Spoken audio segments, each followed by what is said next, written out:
This is Day 10, Lesson 4, Word Problems. This particular lesson is usually very difficult for students. It's also a lesson that's hard for us to find lots of practice on, even though it is difficult. So please use these recommendations when tackling word problems. So our objective is obviously that you can solve a word problem by writing and solving two-step equations. We're going to be looking at standard form of an equation when we're writing our story problems. You need to be able to identify key words in the story that let you know what the variable, constant, and coefficients, and finally in total are. So let's go over some words you need to know. First of all, variable. Variables, we know, are letters or symbols that represent an unknown number. Unknown. That's what goes in that box right there, in that blank right there. This will be what the word problem is asking you to find. So it's the question, like how many months will it take, yada yada yada. How many miles did the person travel? What was the original cost? So it's whatever you don't know. Whatever you don't know is usually described in a phrase, and even though it's down further on your worksheet, look for where it says let statement. It's important when you're solving a story problem that you let the reader know. Let me scroll this down for you. As I was saying, it's important to let your reader know what your variable is standing for. So we do this in what's called a let statement. And I gave you some examples. Let x equal the number of months. Oftentimes in equations they will use the letters x and y, and x and y can mean a whole bunch of different things. The let statement tells you exactly what they're supposed to stand for. And because we don't want to keep on writing number of months, number of months, number of months, that's why we just use one letter of the alphabet. So the second example, let m equal the number of miles.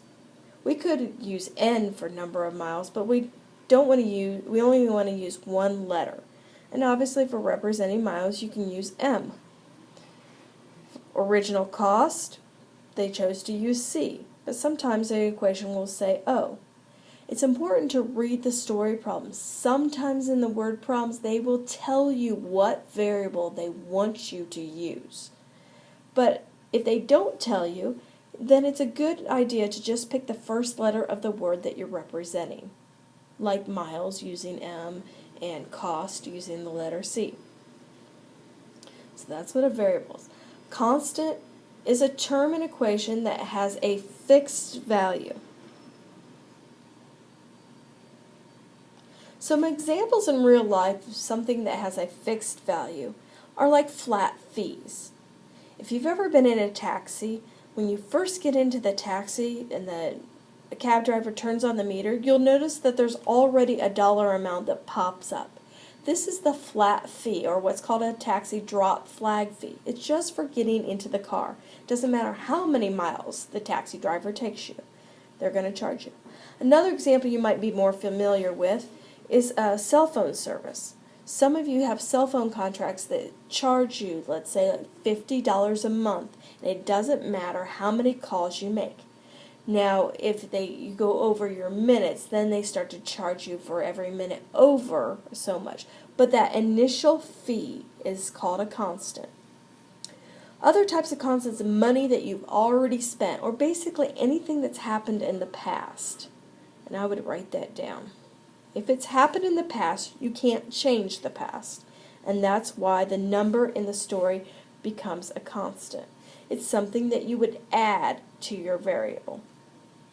The only time that you would subtract is like if you have a discount. So let me highlight a couple of these so that you know that flat fees and anything you already spent are items that you would always add.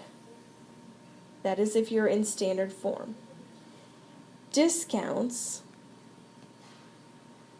is something you will always subtract. I'm going to give you another example. Please write this down so that you know it's also a subtraction. A cost to make.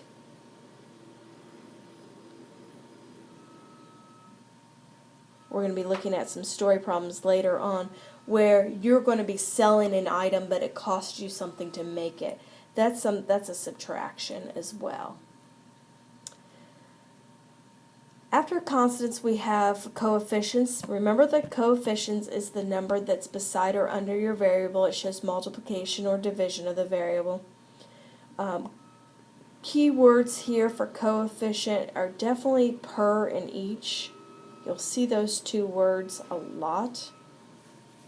Be careful on each, because sometimes each does mean a constant.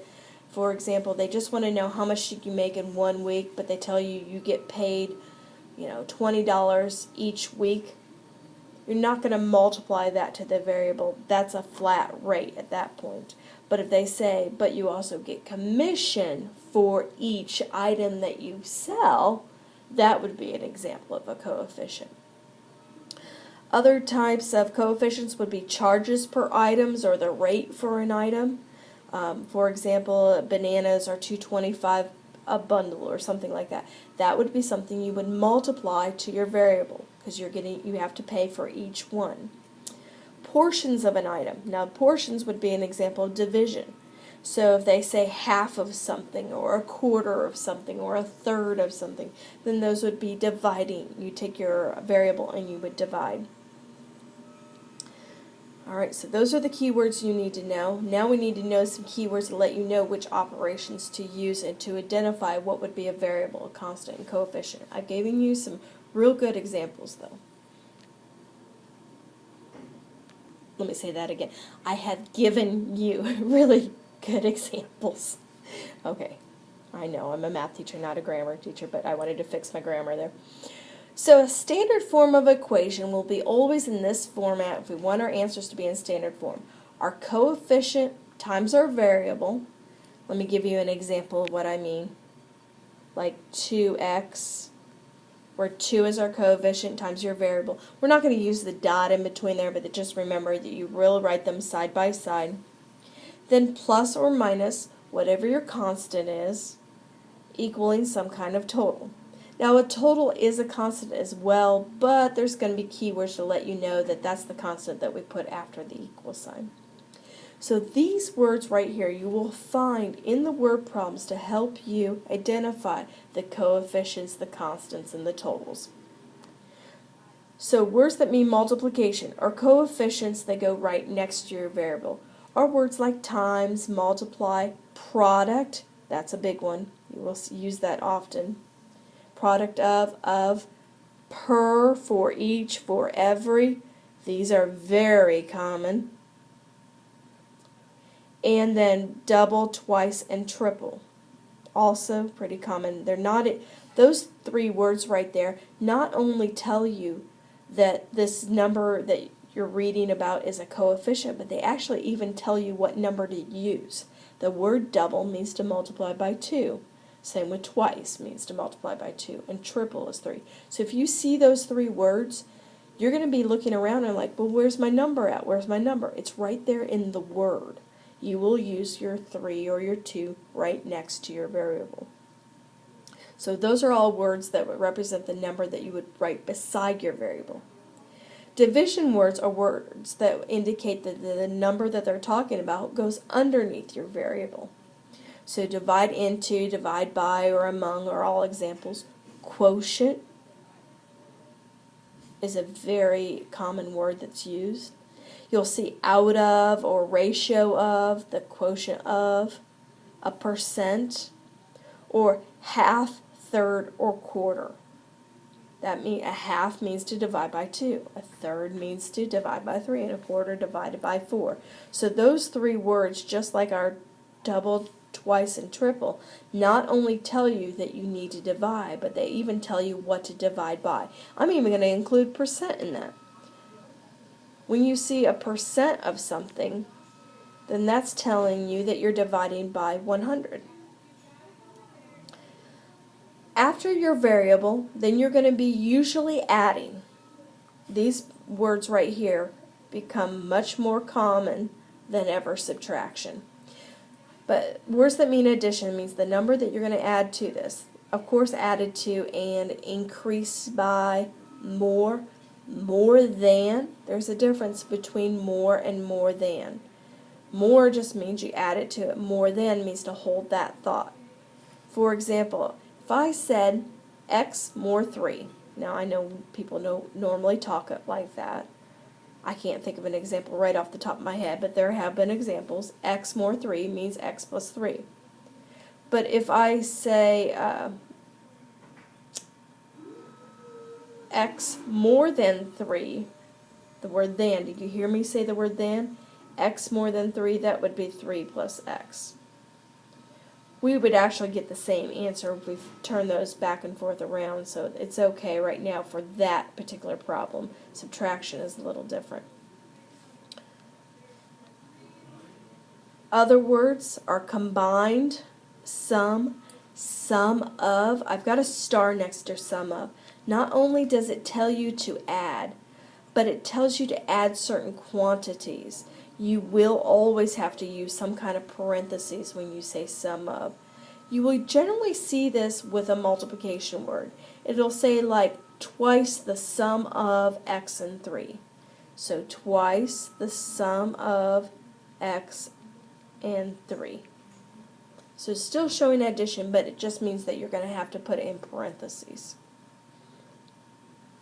Of course, money that you've already spent and any kind of service fees. Those are very common.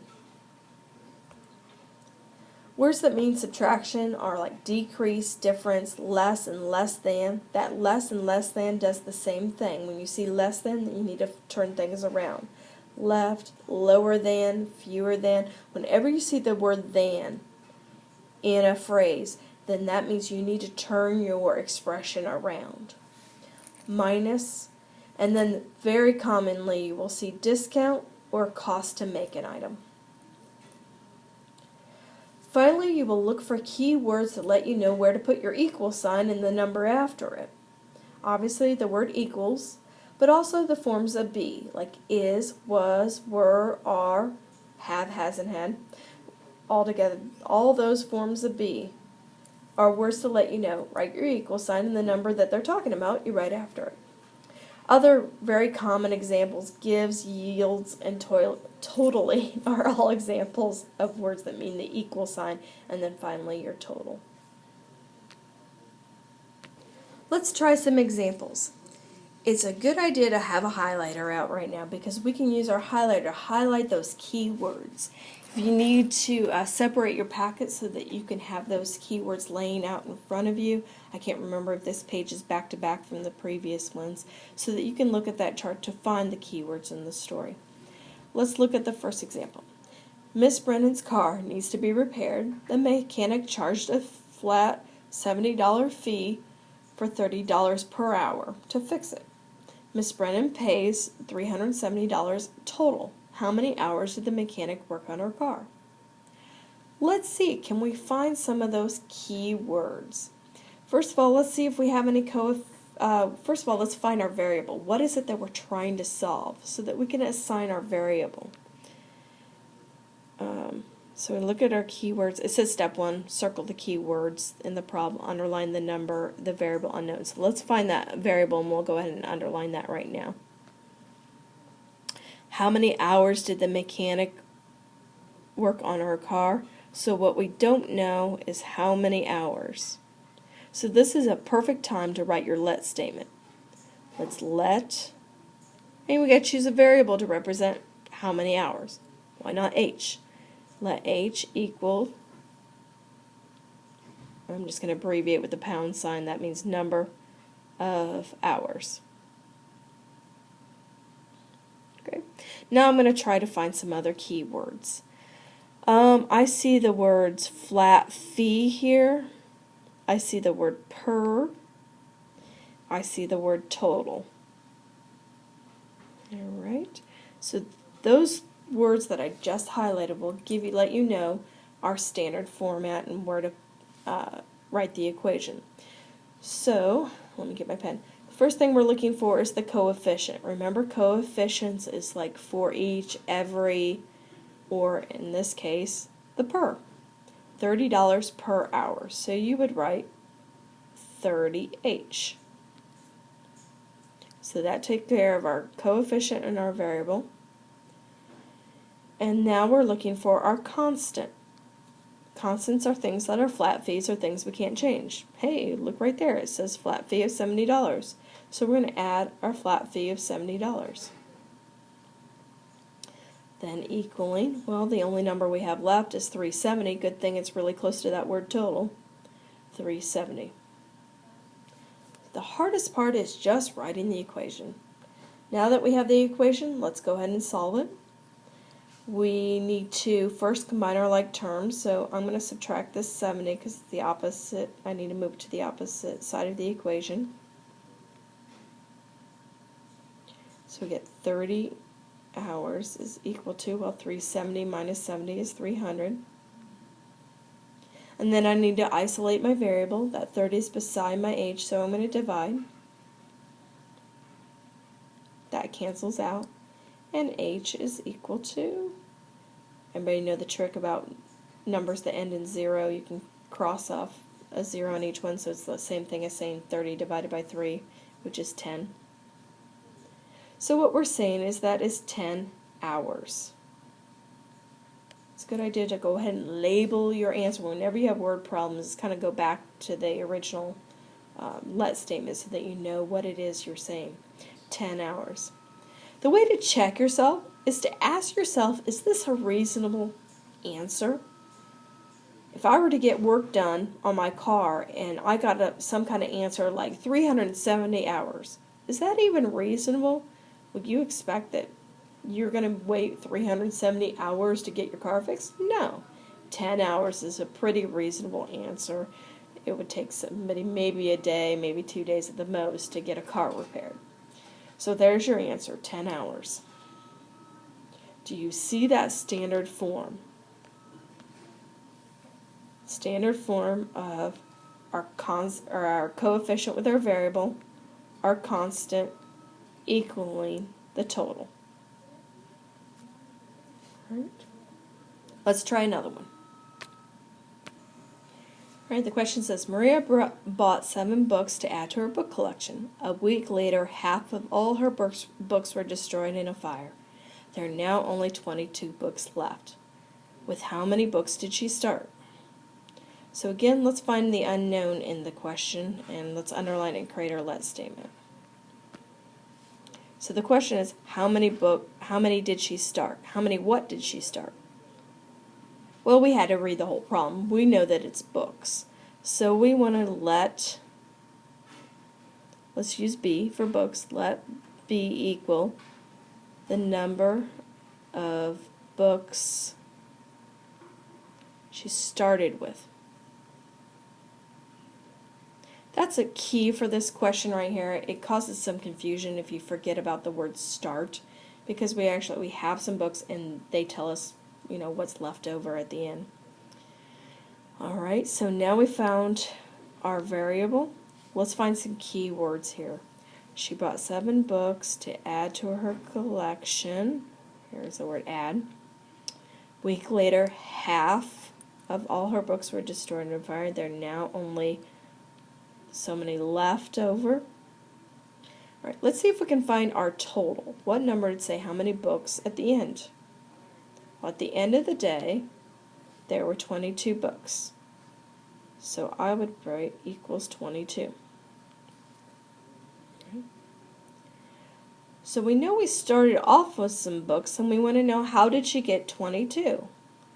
Well, she added some books to some. She had books, and then she added, looks like 7 of them. There's that word add. So she had some books, she added 7 to them. She bought 7 more. Then it says a week later, half of all her books were destroyed. What does the word half mean? Look on your chart. What operation is the word half? I know a lot of you are saying 2 right now, but what about 2? Half is a division word. So that means we have to take that whole quantity and we're dividing by 2. There's our equation. Now we're ready to solve it. Do you notice what I created there? I have 2 terms on top of a fraction and 1 on the bottom. What's that called? Did you say complex fraction? I hope so. with complex fractions, the first thing you have to do is cross multiply. So we have b plus 7 is equal to 2 times 22, which is 44. Then we need to combine like terms, so we're going to move that 7 over by subtracting 7. So b is equal to whatever 44 minus 7 is, which equals 37. Alright, and was that 37 what? 37 books that she started with, right? So she had 37, she bought 7 more, they all got, or half of them got burned up, and she's left with 22. Is that a reasonable answer? Well, it comes stand to reason. If there's a fire, then whatever number of books you started with, you're going to have fewer after a fire, right? So 22. So it makes sense that our 37 is more than our 22. So yeah, that sounds like a reasonable answer. Alright, it's your turn to practice some of these. So we gave you several story problems to try. Some of them are a little tricky and different, and that's okay. Do your best on them. Try all of them on this page, and then you can check your answers with the next file.